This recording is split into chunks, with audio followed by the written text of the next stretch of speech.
Our glasses to the family member who contributes absolutely nothing to this household. The clinking of crystal wine glasses echoed around the grand dining hall, accompanied by cruel chuckles and smirks aimed directly at me. The weight of their gazes pressed against my skin, suffocating me with each second that passed. I sat motionless at the lavishly decorated dinner table, my heart hammering in my chest. Every single person in the room, my parents, my cousins, my aunts and uncles, looked at me as if I were a joke, an embarrassment. "Oh, Sophia, don't look so shocked," my cousin Amelia giggled, her eyes twinkling with fake innocence. "You've been living under this roof for years without a real job, without a real future. You should at least be grateful we let you sit with us." The heat of humiliation burned up my throat, but I clenched my fists under the table, forcing my face to remain expressionless. I wouldn't give them the satisfaction of seeing me break. My mother, the woman who was supposed to protect me, sighed dramatically and shook her head. "We tried so hard with you, Sophia, but it's clear now. You were born to be a burden, a liability." A wave of laughter followed her words, my father chuckling as he swirled his wine. He didn't even look at me. No one did, not with an ounce of respect anyway. But they had no idea. No idea that I had built something they could only dream of.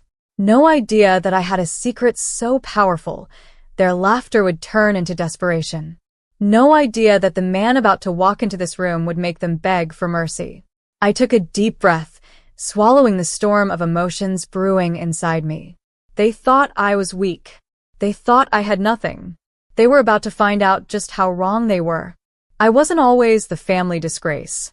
There was a time when I was just Sophia, the daughter who tried so hard to make her parents proud, the girl who worked tirelessly to be accepted by her relatives.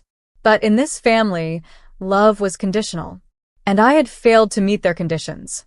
It all started when I refused to become the perfect puppet they had planned for me to be. Growing up in a powerful, wealthy family, expectations were set in stone.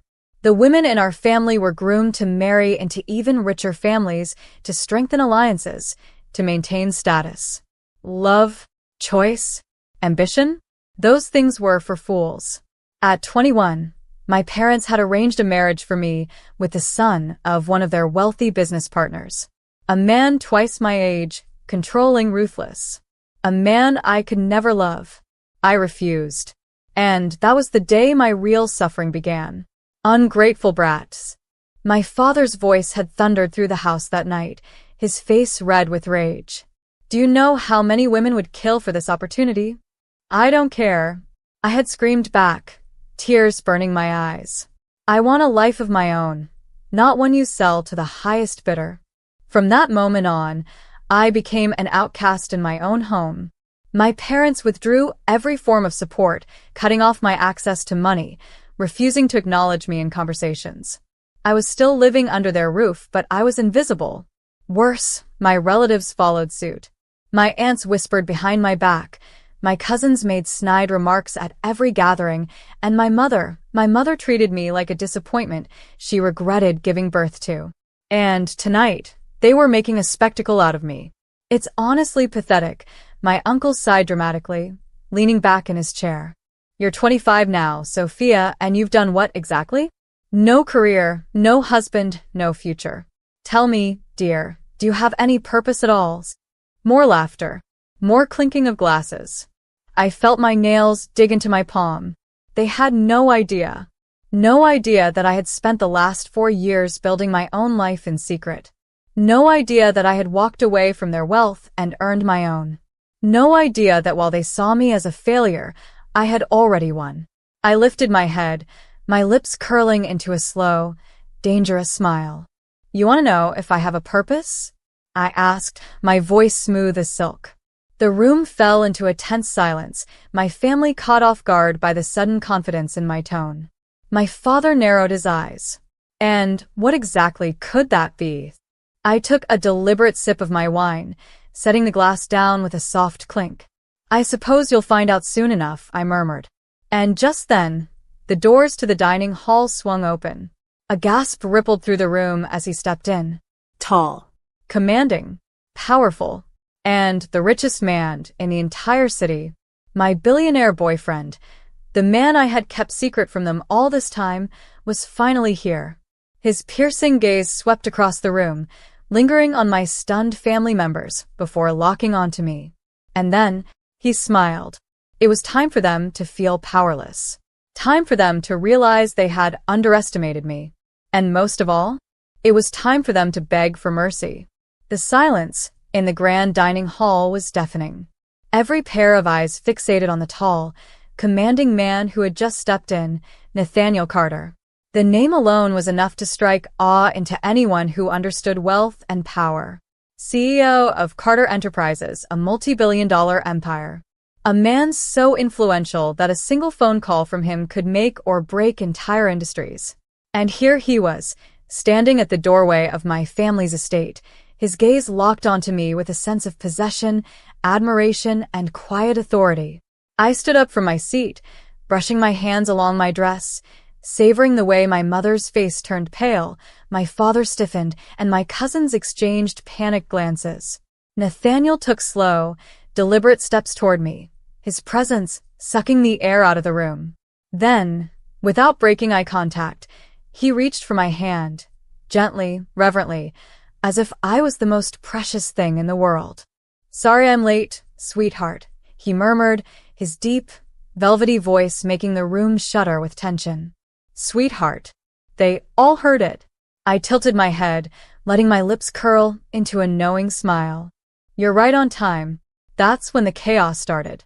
My uncle, the same one who had laughed the loudest just moments ago, nearly choked on his wine. My cousin Amelia, who had spent the last hour ridiculing me, dropped her fork with a loud clatter. And my mother? She looked like she had seen a ghost. My father was the first to recover, but barely. His throat bobbed as he cleared it, forcing a stiff smile. "Nathaniel Carter, what a surprise," he said, his voice betraying his discomfort. Nathaniel didn't even acknowledge him. His piercing blue eyes were still on me, his thumb lightly grazing the back of my hand, a silent reassurance. It was deliberate, a display of power, a reminder that I wasn't the burden they had claimed me to be. I was the woman this billionaire had chosen, and that scared them more than anything. My mother finally found her voice, though it trembled. "Sophia, what is going on?" she asked, forcing a smile. I took a slow, deep breath and met her gaze. "What's going on," I repeated, "is that you all made a spectacle of me tonight, and now you're realizing your mistake." The confidence in my tone sent a visible shudder through my family. They were no longer looking at me like a disgrace. They were looking at me like a threat. My mother was quick to change her approach. "Sophia, sweetheart, you should have told us," she gushed, her voice suddenly sickeningly sweet. "Nathaniel Carter. Oh, darling, we had no idea you were seeing such a remarkable man." I didn't miss the way she emphasized remarkable. Her mind was already calculating, trying to salvage her position. Too late. Nathaniel finally turned his gaze toward my parents, his expression unreadable. "I don't believe we've met properly," he said, his voice smooth but chilling. "Mr. and Mrs. Langford, is it?" My father swallowed hard. "Why, yes. That's right." Nathaniel nodded, his grip on my hand tightening slightly. "You raised an incredible woman." A single, seemingly harmless sentence. But the weight behind it? Undeniable. Because what he was really saying was, "You don't deserve her." And they knew it. The tension in the room was unbearable now. Just minutes ago, they had been laughing at me, mocking my existence. Now, they were looking at me as if I held their future in my hands. Because I did.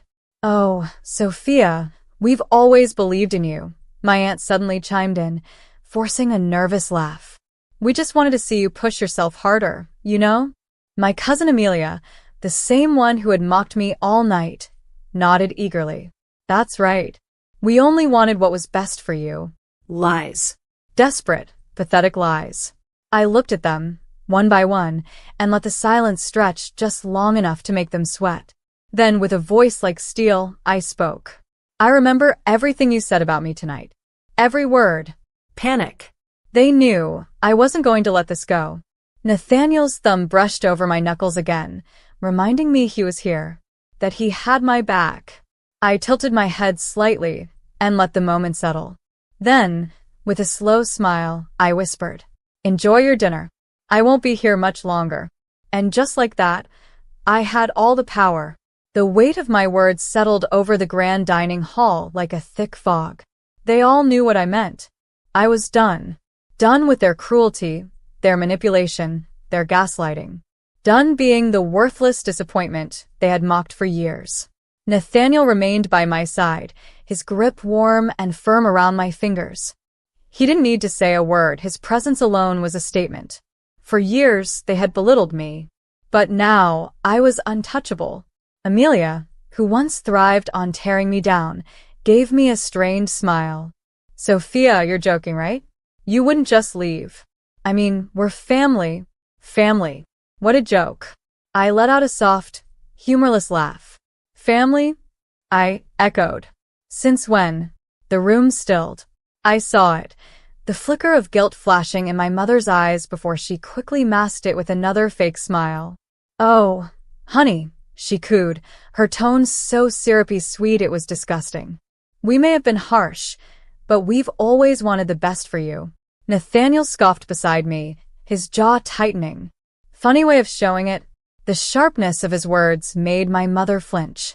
My father, ever the arrogant man, tried to regain control. "Now, Nathaniel," he said smoothly, swirling his wine as if he were unbothered. "You must understand, we were only guiding Sophia. She never had much direction, and—" "Stop," Nathaniel cut in, his tone ice cold. My father shut up immediately. Nathaniel's voice was smooth, but deadly. "I know exactly what this is," he continued, leveling them all with a sharp, piercing gaze. "You had no problem treating Sophia like dirt when you thought she had nothing. And now, suddenly, you're all playing the role of concerned family." No one spoke, because he was right. The entire dynamic of the room had shifted. Moments ago, I was the worthless burden. Now I was someone they desperately wanted to keep close. But it was too late. I squared my shoulders, my voice calm and unwavering.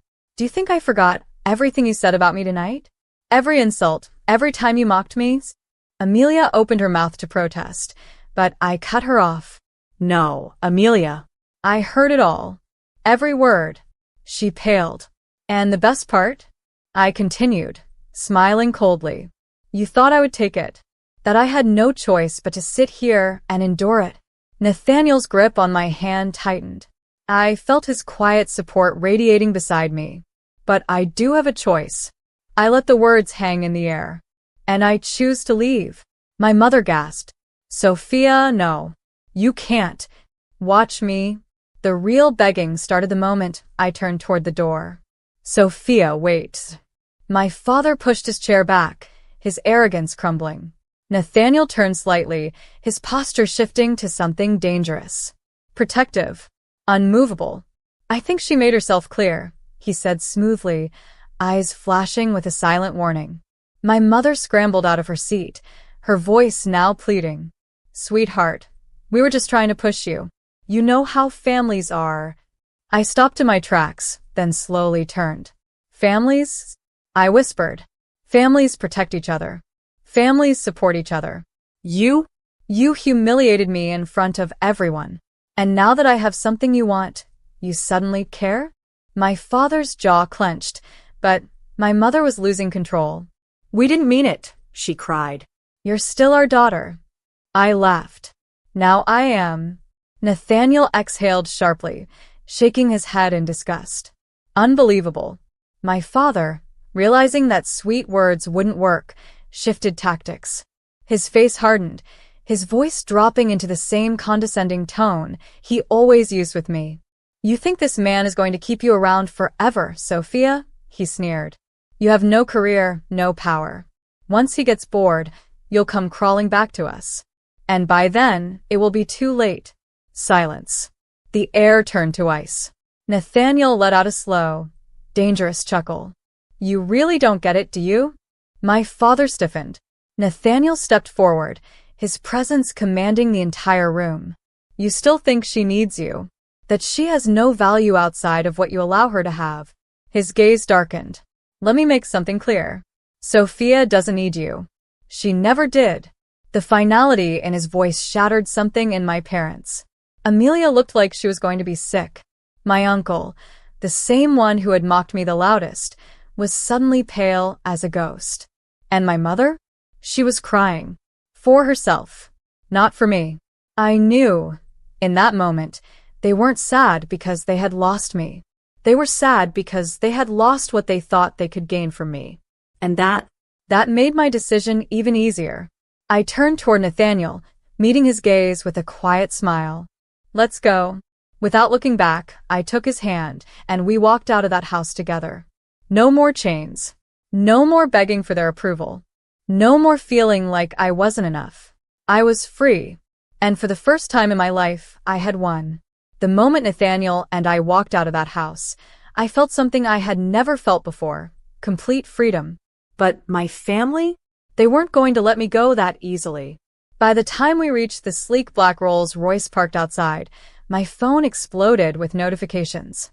Mom, 8 missed calls. Dad, 4 missed calls, 2 voicemails.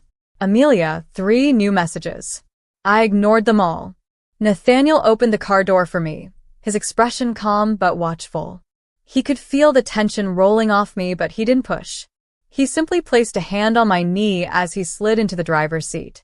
Do you want to block them? He asked casually, as if he were talking about a minor inconvenience. I exhaled sharply, staring at my phone. Not yet. I wanted to hear what they had to say. I wanted to watch them squirm. So I hit play on my father's first voicemail.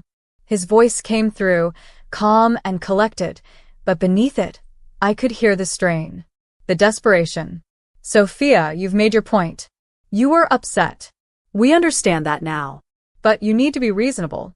Family is family after all. Call us back. I scoffed. Nathaniel smirked. That didn't take long. They're already pretending they didn't just treat you like garbage. I hit play on the second voicemail. This time, my mother's voice was quivering. Sweetheart, please. Don't do this. Don't let outside influences ruin our relationship. We were only trying to help you see reality. I laughed coldly. Outside influences? Nathaniel raised a brow. That's me, isn't it? You are a very bad influence, Mr. Carter. I teased. He grinned. And proud of it, I leaned back into the plush leather seat, my decision already made. Let them beg. Let them cry. I wasn't going back. By the next morning, the situation had escalated.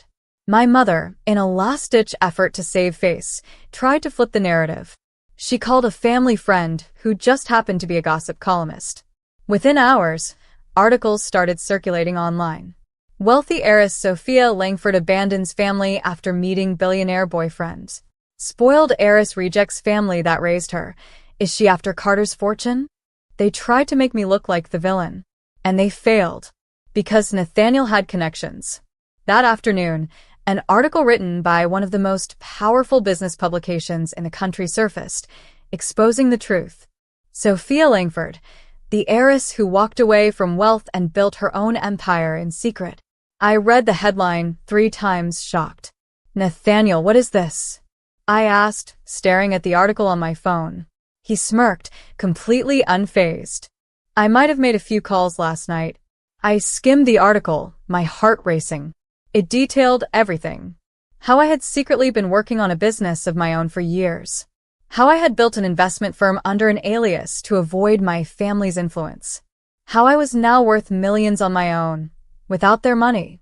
The article destroyed my family's attempt to frame me as a gold digger. And the best part? By the time they saw it, it was too late. My phone rang. I glanced at the screen. Mom. I answered. How could you do this to us? Her voice was hysterical. How could I do this?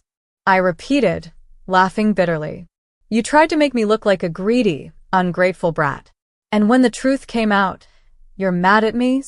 You made us look like monsters, she shrieked. You did that on your own. Silence. Then, my father's voice came through, low and seething. You think this is over, Sophia? He hissed. You think walking away erases everything we've done for you? I smiled. Come. Untouchable. No, Dad. It erases everything you've done to me. I hung up, and for the first time in my life, I felt nothing but peace. A few weeks later, Nathaniel and I attended a high-profile gala. And guess who showed up, uninvited? My family. They weren't there to celebrate. They were there to salvage what was left of their reputation. But they made one fatal mistake. They approached Nathaniel. My mother, dressed in her most elegant gown, smiled sweetly at him, as if she hadn't spent years degrading me. Nathaniel, darling, she cooed. We've always wanted the best for Sophia. I'm sure you understand that we only pushed her because we love her. Nathaniel tilted his head, unimpressed. Love her, he echoed. That's interesting. Because I've seen firsthand what love looks like. And what you did. That wasn't it. My father's jaw tightened. Listen here, Carter. We're not enemies. In fact, if you wanted to, we could work together, our families, we could build something great. And that was the moment Nathaniel finished them off. He chuckled. Cold. Lethal. Mr. Langford, he said, stepping closer, I don't work with people I don't respect. And you are nothing to me. Then, right in front of every powerful person in the room, Nathaniel turned his back on them. I turned with him. And that was it. The night my family realized they had lost me forever. Weeks later, I received one last letter from my parents. It wasn't an apology. It wasn't love. It was a final attempt to manipulate me. If you ever come to your senses, you know where to find us. I smiled. Soft. Unbothered. Free. I tossed the letter into the fireplace and watched the flames consume it. Because I wasn't coming back. I had finally walked away from the family